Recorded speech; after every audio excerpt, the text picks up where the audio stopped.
We're going to start off today planting our bare root strawberries, and if all goes well, we should finish. In the front here is my girlfriend Sammy, behind her is my dad, behind him is my brother's wife Sydney, and behind her is Frank. Whoa, what was that?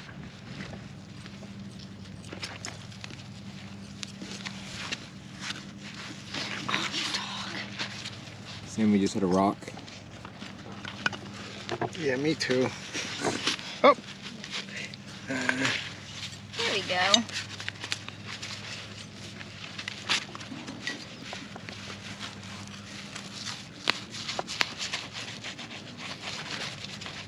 Until you film.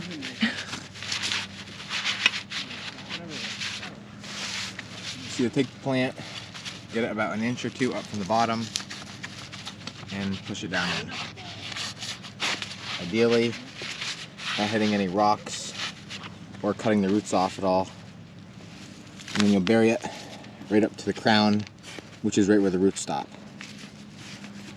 If you don't go far enough, you'll have too much roots exposed and they could dry out and die. Too much, you could suffocate the plant and it could also die.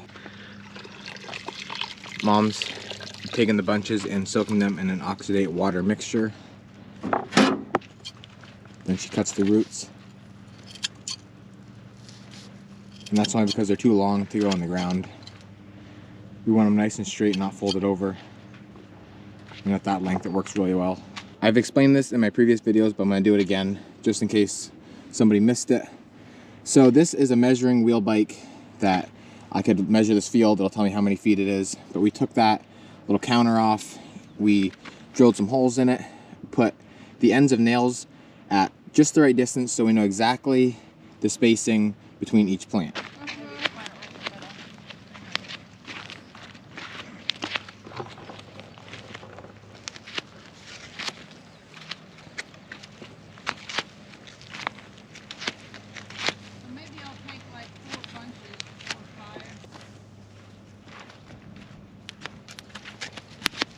All the bare strawberries are now in the ground, which is awesome.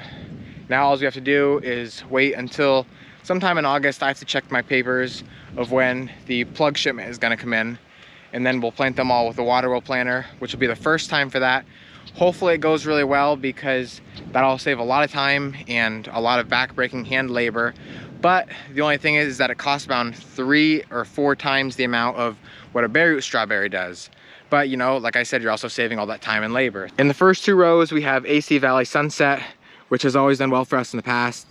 Then in this row, we have Cabot, which is a new variety. And in these 2 rows, we have Cabot and then Dickens, which is another new variety. Then for our plug planting, we have Galetta, which is one of our best varieties that we've had previously. And we have Yambu, which is another new variety. We're trying a lot of new varieties, not only because we've had some issues with the ones we've grown in the past, but also because some of the old varieties that we've liked, they've discontinued. I'm not quite sure why, but that's up to them. So like I said, we'll see how all these varieties do. Hopefully they do well, and you know, then we can keep this pattern going for all the other strawberry patches that we plant in the future. It's the next day. We actually got about an inch of rain last night, which was good. It watered all of our strawberries in. So now Frank and I are out here this morning. It's getting pretty hot out, especially inside of the enclosed high tunnels. So what we're gonna do is take our black fabric, which is what we had last year, and we're gonna cover this. We're not exactly sure how we did it, so we gotta take a little bit of time, figure it out, but I know it's very simple. Once, you know, we get it draped over the top, then it just latches in really easy. So Frank's unrolling it right now. We rolled it up pretty nice last year, so it should be pretty simple. All these black clips we had to put on. Now we don't have to do that. And then we have special hooks, which I gotta find, that are gonna go, or actually no, I think they slip. I don't know, I have to see. I think we tied them right in behind here. And we've already got all our string on our clips, so we just have to tie them in and should be good to go. So I actually went back and watched my old video so I could get an idea of how to do it again. We used this binder twine, threw a rock over top, have it tied off over there, and then we tied it to our black fabric here. We're gonna do it in the middle, and then we're gonna do it on the far end. And then myself, Frank, and my mom, who's coming right now, is gonna come and we're gonna pull it right up over the top. Nice. Beautiful.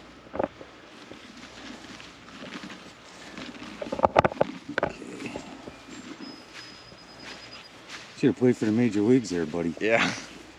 All right, you got that knife? Yes, I do.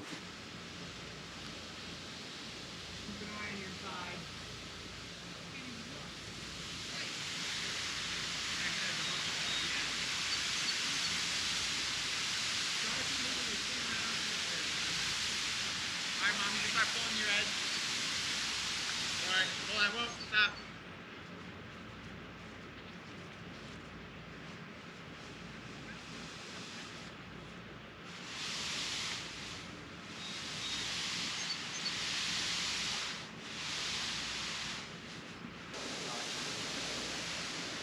That turned out really good. Now all Frank and I have to do is go around the sides, lock it in. Then I'll grab the skid loader. We'll lift that up and we'll go around the peak, lock that in, and we'll be set to go. Now we're moving on to picking. We have beans. Dad's picking cauliflower. I just picked some kohlrabi for the market. We're gonna try and pick all the pickles and the red beets. Mom's working on yellow beans right now. She didn't go very far and just about has a basket. Probably about 25 feet. And I've said it before, these are some of the biggest, most beautiful beans we've had in probably the past 3 or 4 years.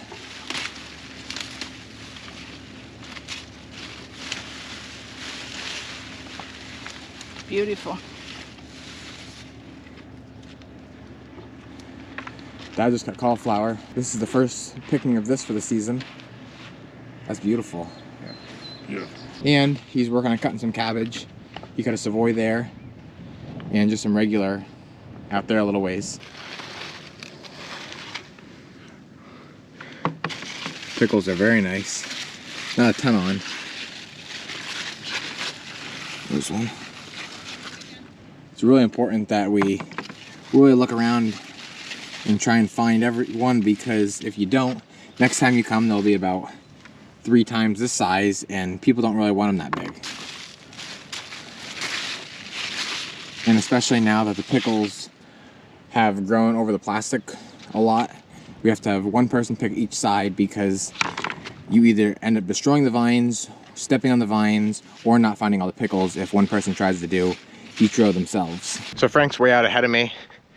He's actually picking more than half the row, so he's getting a lot more pickles than I am. He's already got what looks to be about 4 baskets. And I have gone through about 1/4 of a row so far. I'm right over here on the left side, and I've got about not even half a basket. So we're just hoping to get a couple baskets. That way we can take some out to our market and have some for the first day of Scranton, which is tomorrow on Wednesday. These are all about perfect size.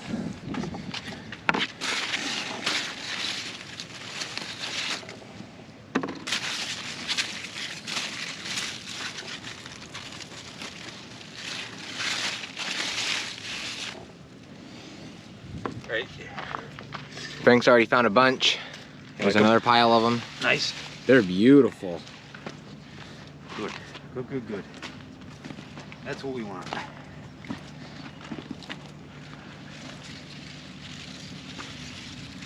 There.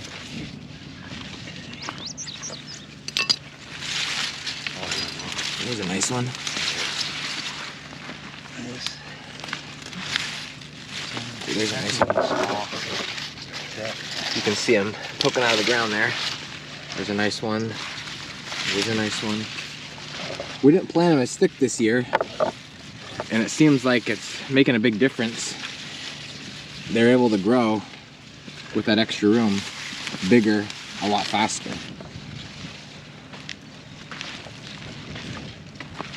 Wow.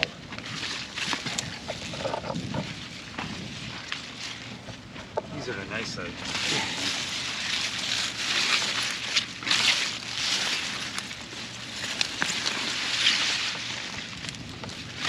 Oops, I pulled out a small one there.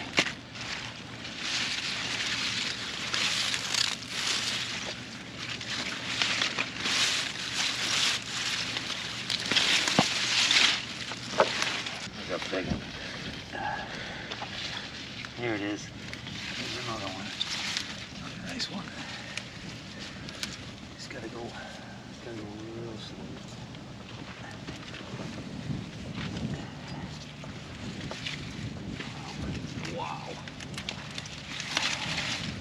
Beautiful. I don't know exactly how many baskets we're gonna pick, but we got a big pile of them here. All really nice size. Beautiful tops. But people don't really want the tops, so we just cut them off here in the field. If not, they just tell us to do it at market, and then it creates a mess there.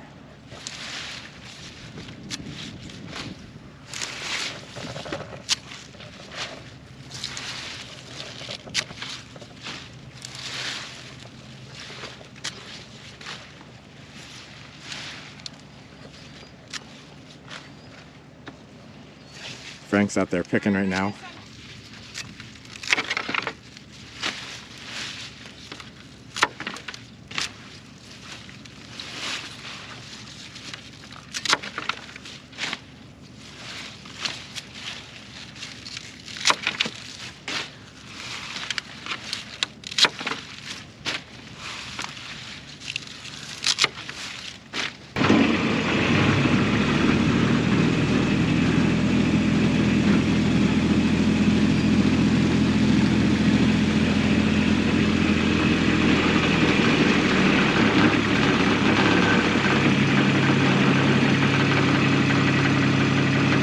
We got 4.5 red beets all together and 11 baskets of pickles.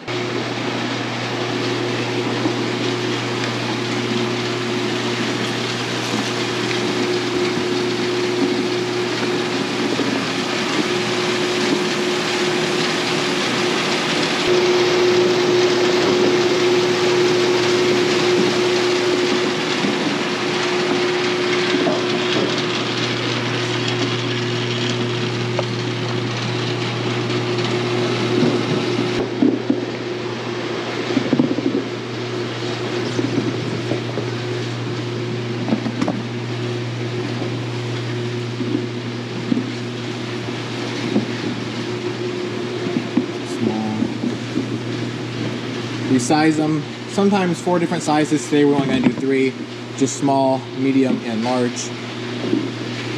Just today is a large one. Sometimes we have bigger than that, sometimes we have smaller than that. They're pretty close to medium. And we'll size them again at market, but we want to get kind of close for right now.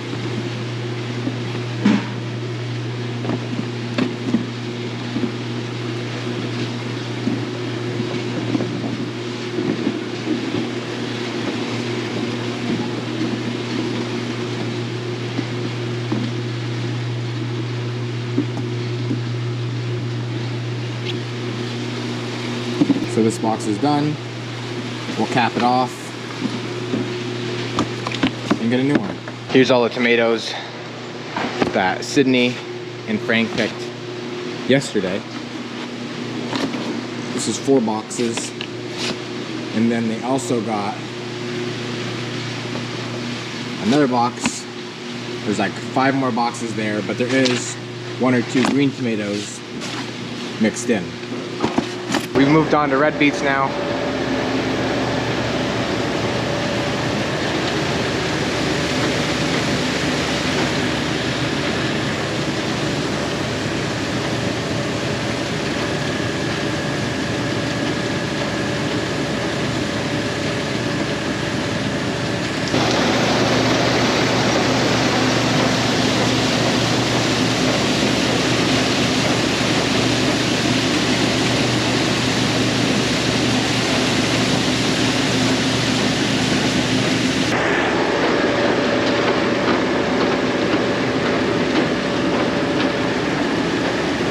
That's what I'm going to call to wrap this video. As always, thank you guys for watching, and always remember it ain't much, but it's honest work.